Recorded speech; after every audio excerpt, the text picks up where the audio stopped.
Robert Davidson loved the open road, the wind in his hair, the rumble of his motorcycle. On June 28, 1980, he set out on his usual route. It was a beautiful day, the sun was shining, the sky was clear, but this ride would be anything but ordinary. As Robert cruised along Interstate 74 in Acton, Indiana, the weather took a sudden turn. Dark clouds gathered overhead, the wind picked up, and then it happened. A blinding flash, a deafening roar. Lightning struck Robert, throwing him from his bike. He lay motionless on the asphalt. The accident was witnessed by other drivers. They immediately called for help. Paramedics were dispatched to the scene. Robert's life hung in the balance. His normal day had taken a terrifying turn into the unknown. Kimberly Coe, a young paramedic, arrived at the scene. She was immediately struck by the severity of Robert's condition. He was unresponsive. His heart had stopped. Kimberly knew time was of the essence. She and her partner began CPR, their movements swift and practiced. They loaded Robert into the ambulance and raced towards the nearest hospital, but something was wrong. The ambulance's electrical system began to malfunction. Lights flickered. The radio crackled with static. Then it went dead. Kimberly fought to stay calm. She had never experienced anything like this before. The urgency of the situation intensified. They were losing precious time. Robert needed a miracle. As Kimberly continued to work on Robert, a figure appeared at the ambulance door. The scene was chaotic, with flashing lights and the distant wail of sirens filling the air. Amidst the turmoil, this figure seemed almost otherworldly, standing calm and composed. It was a woman dressed in a long, old-fashioned dress. The fabric looked like it belonged to another era, flowing gracefully as she moved. Her presence was striking, almost as if she had stepped out of a different time. She radiated an aura of peace and urgency. Her eyes, though calm, held a sense of purpose that was impossible to ignore. It was as if she knew exactly what needed to be done and had arrived just in time. The woman spoke with authority, her voice strong and steady. There was no hesitation, no doubt. Her words cut through the noise and confusion, bringing a sense of order to the chaotic scene. "Let me through," she said. "I'm here to help." Her tone left no room for argument, and the paramedics instinctively made way for her. It was as if they were compelled by an unseen force to trust her. Kimberly hesitated for a moment, taken aback by the woman's sudden appearance. She had never seen anyone like her before, and the situation was already overwhelming. But something about the woman's demeanor made her pause and reconsider. But there was something about her that commanded respect. It wasn't just her appearance or her authoritative voice, it was an intangible quality that made everyone around her take notice and listen. The woman stepped into the ambulance and immediately knelt beside Robert. Her movements were deliberate and filled with purpose. As if she had done this countless times before, she began to pray. Her words a mix of English and what sounded like an ancient language. The prayer was intense, filled with emotion and conviction, creating an almost palpable energy in the air.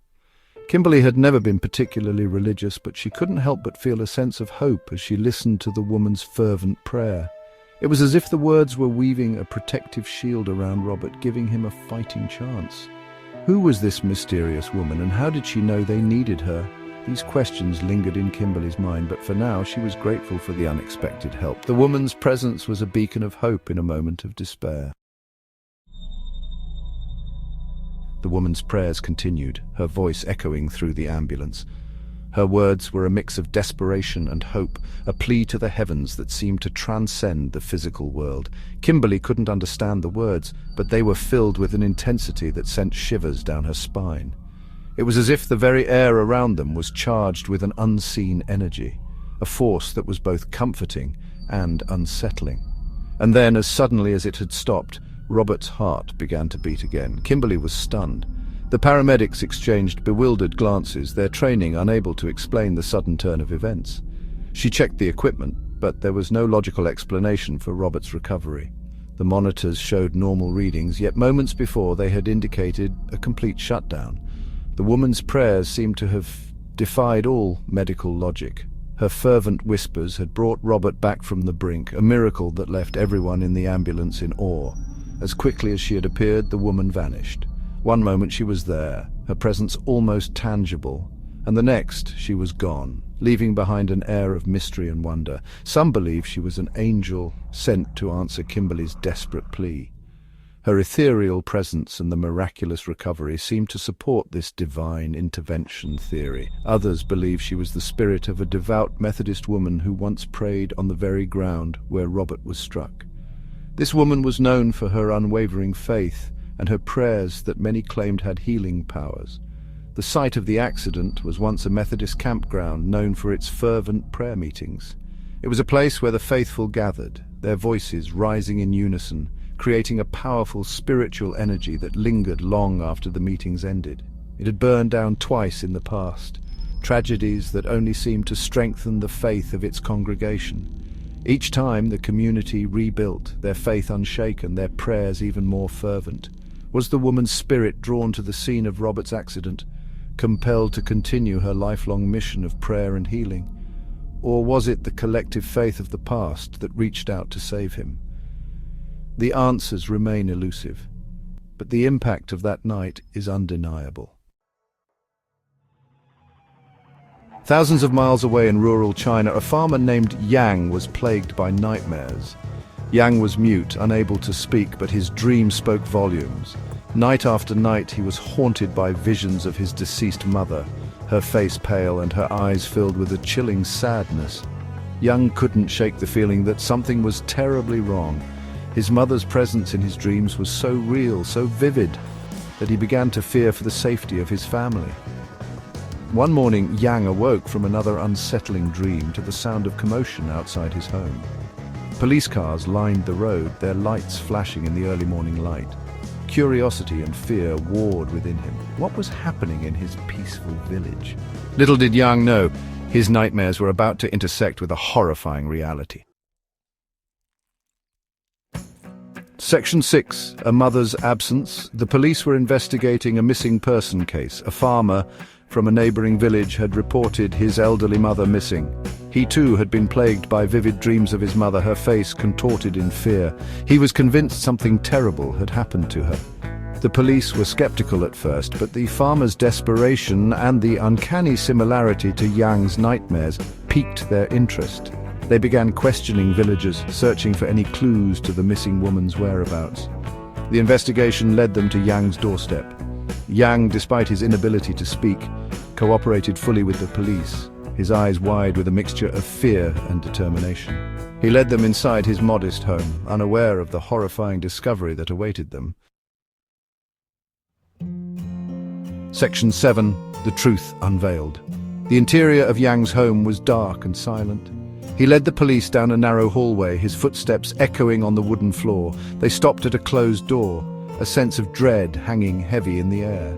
Yang pushed open the door, revealing a small, sparsely furnished room. 5 elderly women lay motionless on beds, their faces pale and lifeless. The women were Yang's aunts entrusted to his care. The missing mother was among them. Their deaths, while seemingly peaceful, were unnatural. The farmer who reported his mother missing collapsed in grief. The police were horrified.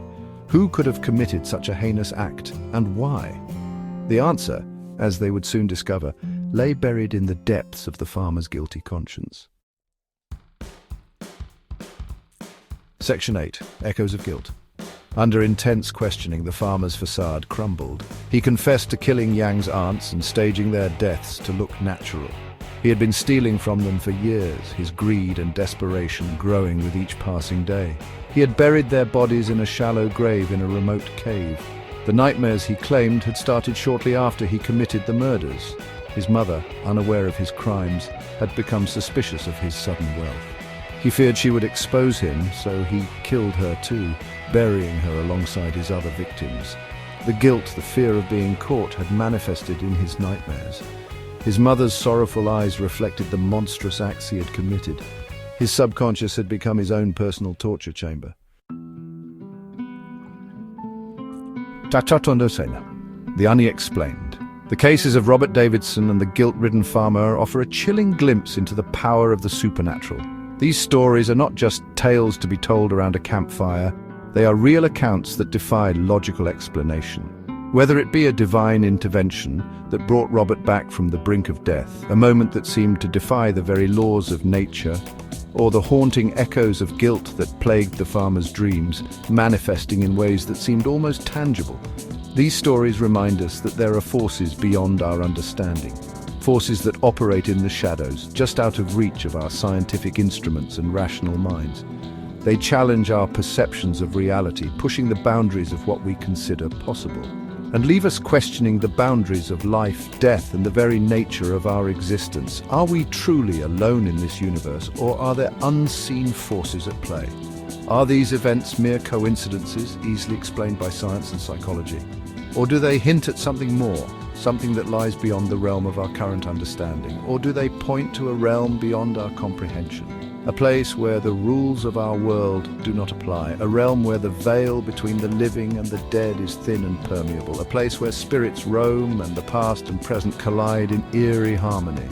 Perhaps the answers lie not in seeking definitive proof, but in opening our minds to the possibilities that lie beyond our immediate perception, but in embracing the mystery. For it is in the unknown, in the spaces where our understanding falters.